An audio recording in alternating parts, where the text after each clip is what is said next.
Walter Jones joining us. Boy, we got a lot to talk about here in Afghanistan. Walter Jones, Republican Congressman, 3rd District, North Carolina. That represents kind of the Outer Banks, all the way from Ocracoke, all the way up to Chesapeake, many points in between. It's a huge district. Congressman, great to have you. Thank you very much. And knowing that you're an hour, this is a real privilege to talk to a friend in an hour. Thank you. Well, thank you, sir. I really appreciate it. Let me just tell you something. Afghanistan, dozens of security forces killed in a Taliban attack, at least 40 soldiers and police killed in a major assault on a base in Baghlan in the latest Taliban onslaught. This is after the Ghazni battle, where you've got basically the Afghan army here hanging by a thread, the Taliban advancing. The Taliban said it ordered its fighters out of Ghazni after 5 days of street battles where hundreds were killed and wounded. I mean, we just put 5,000 troops there. The Taliban is advancing. The Trump administration has back-channel negotiations, we understand, with the Taliban. Do you have any idea what our Afghan policy is, sir? John, I do not. In fact, I wrote General Mattis about 3 weeks ago and asked him to give me an evaluation after the first year of a new plan that he and President Trump had made public. I have not gotten a response yet. I don't know why we are so stupid that we think we can change a country that has never been changed going back to Alexander the Great. It is a failed policy. It's unfair to our military. It's unfair to the families of our military, and it's unfair to the taxpayer. I asked for John Sopko, the Inspector General for Afghan Reconstruction, who's been on your show before, and he said that we have wasted about 29% of all the money being spent to rebuild Afghanistan. 29% has gone to waste, fraud, and abuse. We don't know where the money goes. The Taliban is advancing. Now we have back-channel negotiation with the Taliban, which I'm in favor of because I just want to get us out of there. Right. But I don't even know what no one knows what the policy is. What is amazing to me is we want to talk about Omarosa, and we want to talk about kids in cages, and we want to talk about all this other stuff. And the fact that we're in a war in Afghanistan, which not a single American can articulate, what our policy is there? Like, is it win? Is it drive the Taliban into the mountains? Is it secure the cities? Is it eliminate the Taliban as a fighting force? I mean, what is it? I don't know. Well, if John, everything I read says that we're going to beat the Taliban to the point they come to the peace table, hell, they're beating us. I mean, it's the most ridiculous foreign policy blunder I have ever seen in my adult lifetime. You know, other wars that we've been in before Korea, where there was no clear policy for that either. Vietnam, no clear policy. Iraq, no clear policy. Afghanistan, not a clear policy, no policy. I mean, before that, we had the generals, everybody knew what the objective were, right? We got bombed in Pearl Harbor. We entered that. The objective is, wipe out the Japanese army. We had got involved with the European campaign. It was destroy the Nazi regime and their army. The Civil War, right? I mean, Lincoln went to Grant and he said, your objective is destroy Lee's army. I mean, this was an objective. I don't know what the objective is here. John, we have been trying to train the Afghans to have a security force for 17 years. And I do not believe that it takes you 17 years to train an army to want to fight for itself. If they don't want to fight, then let them make peace with the Taliban. The Taliban are Afghans anyway. Let them work this thing out, and let's start getting our troops out and start wasting the money of the taxpayers. Wow.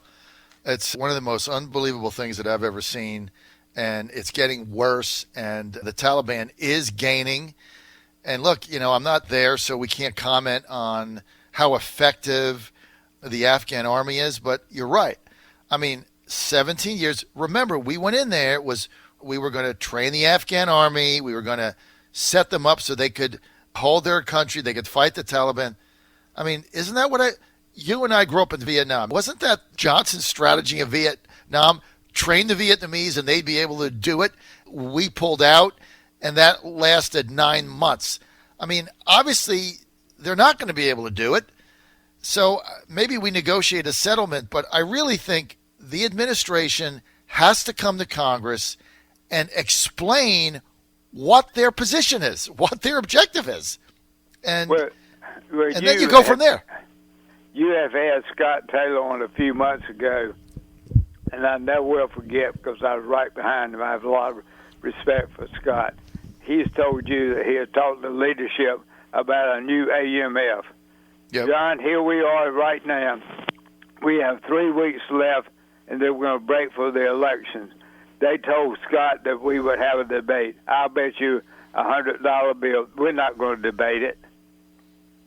This is what's wrong with Congress. It's dysfunctional.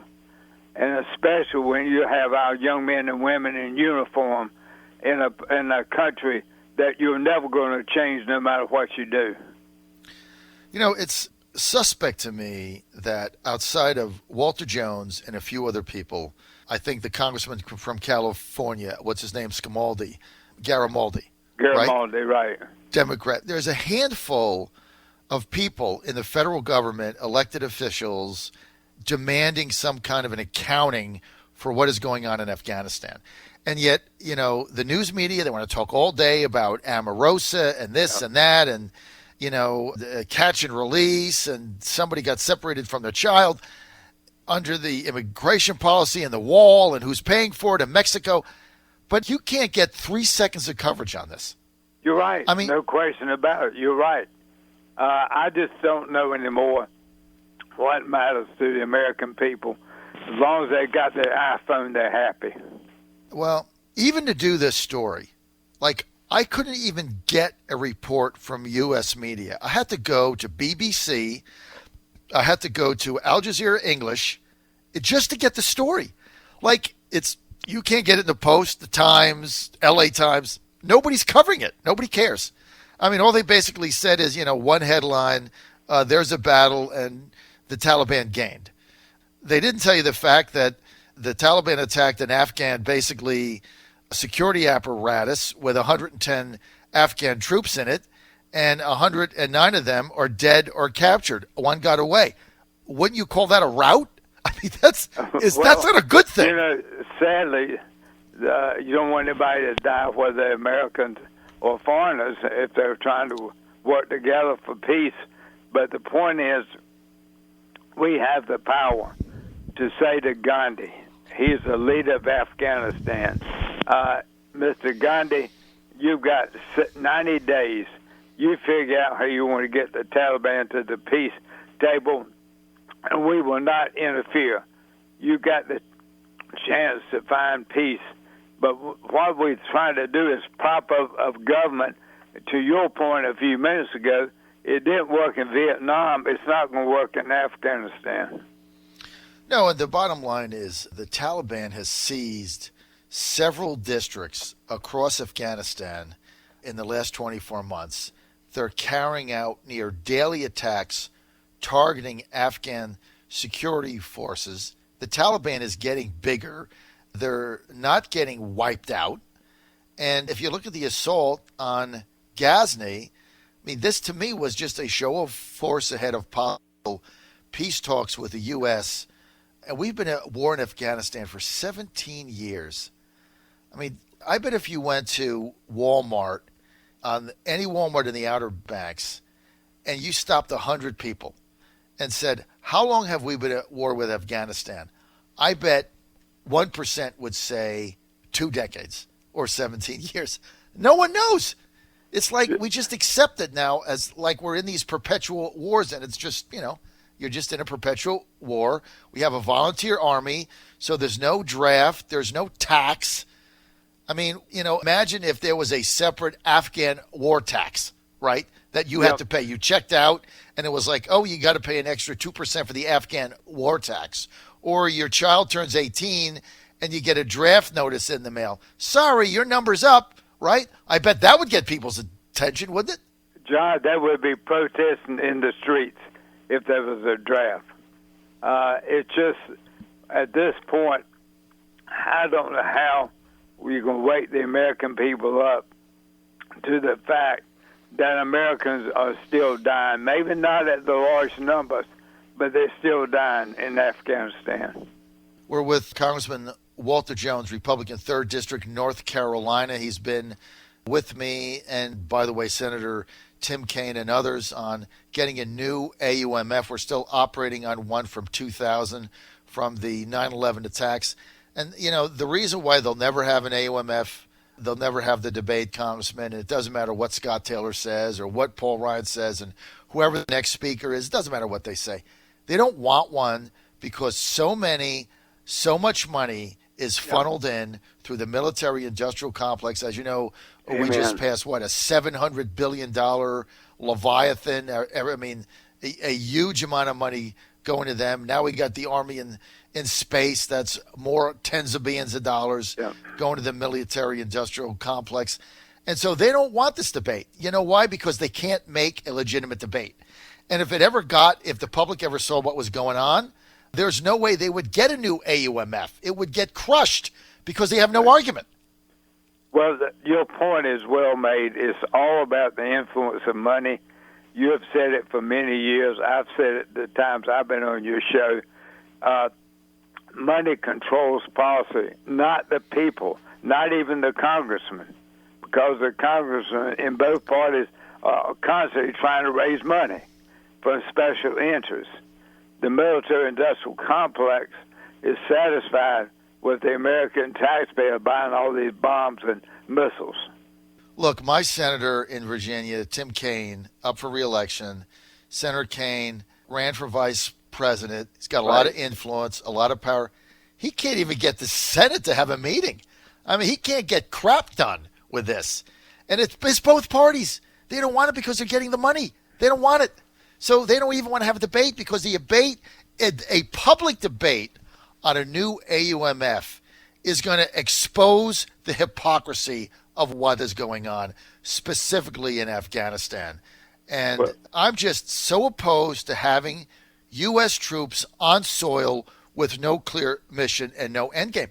And look, General McMaster, when he was National Security Director, said it himself. I mean, he basically said, our mission is to have troops there in perpetuity. That's what he said, right? I mean, he said it in different words, but there's no end game. There's no end game. Just stay there to just keep it as it is so it doesn't get worse or something. Now, it is getting worse. I don't think you can do anything. You have to get the Taliban to the negotiating table and negotiate a peace so we can get the hell out. Well, John, I think that is the only hope. And I intend to write Mr. Trump before we go back on the 4th. I know he won't see it and he won't respond to it. But this is his opportunity to keep his word to the voters. When he was a candidate, he criticized the hell out of Afghanistan. Talk about how stupid it was. Mr. President, this is your chance to force the Afghans to start talking to the Taliban. I tell you what, Congressman, you're so spot on.